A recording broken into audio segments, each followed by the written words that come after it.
Welcome to I'm Your Target Demographic, and welcome to our second video focusing on the kaiju that face off against Godzilla. These monsters are all unique and interesting, so hopefully you enjoy this. What we're covering today is called the Heisei era, which takes its name from the political era of Japan. The first film, The Return of Godzilla, takes place in 1984, which is actually before the Heisei era begins, but we'll roll with it. Let's begin with the plant creature Biollante, created by combining the DNA of a human and a rose plant, then mixing in some of Godzilla's DNA as well. She has several forms, first of which appears more rose-like, followed by her more Godzilla-like second form. She faces off against Godzilla using a corrosive sap that can spew from her mouth and spores that she can exude to carry her around and help her regenerate, seemingly immortal. In the film Return of Godzilla, we meet a small monster called Chakra, which is a crab-like creature that fed on Godzilla's blood and became mutated, now hunting and killing humans. It doesn't really threaten Godzilla, but rather sticks on Godzilla's body to feed on the collateral damage.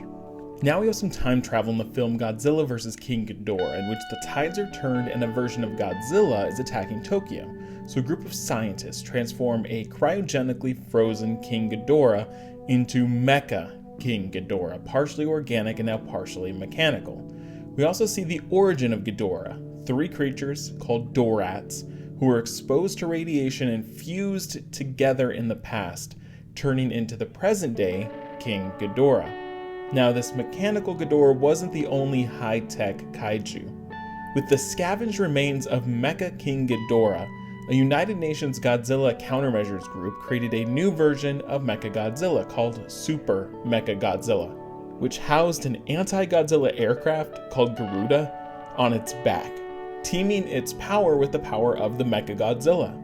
Even though these two things were both created to stop Godzilla, they still weren't victorious, and Godzilla survived, along with his child, Baby Godzilla or Godzilla Jr., which is a very different creature than what we saw in the Showa era movies.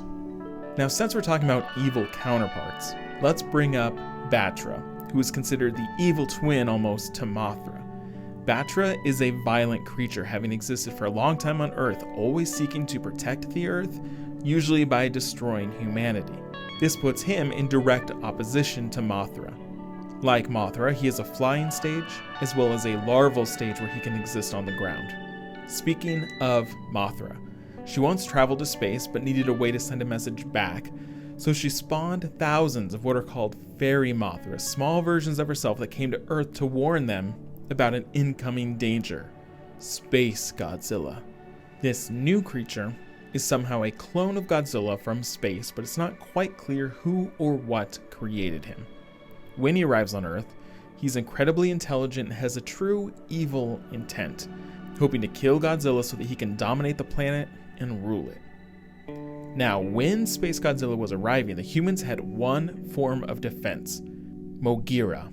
This machine was constructed again with remnants from creatures like MechaGodzilla. It has pilots inside that control the machine, and they tried their best to stop Space Godzilla, though he ultimately defeated the machine.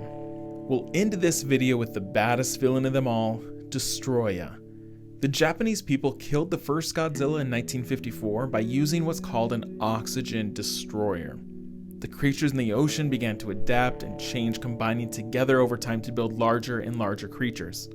When he first became visible, he attacked fish. Then eventually he came to land, killing people and destroying parts of the city. It kept evolving, kept changing, and eventually even killed Godzilla Jr., which Godzilla himself was not happy about.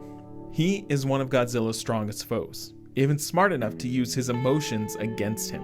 Destoroyah tried to escape, though his wings were frozen and he fell into the superheated ground, shattering completely. The oxygen destroyer weapon was used in the most recent Godzilla King of the Monsters, so one could imagine this might leave the door open for Destoroyah to appear in these films soon as well. Well, that pretty much covers this era, at least for the Godzilla films. Toho had other films, such as Gamera and Mothra films, so if you're curious about those other kaiju, or you want to see more recent eras highlighted in a video like this, just let me know. Subscribe for more stuff like this, and thank you for watching.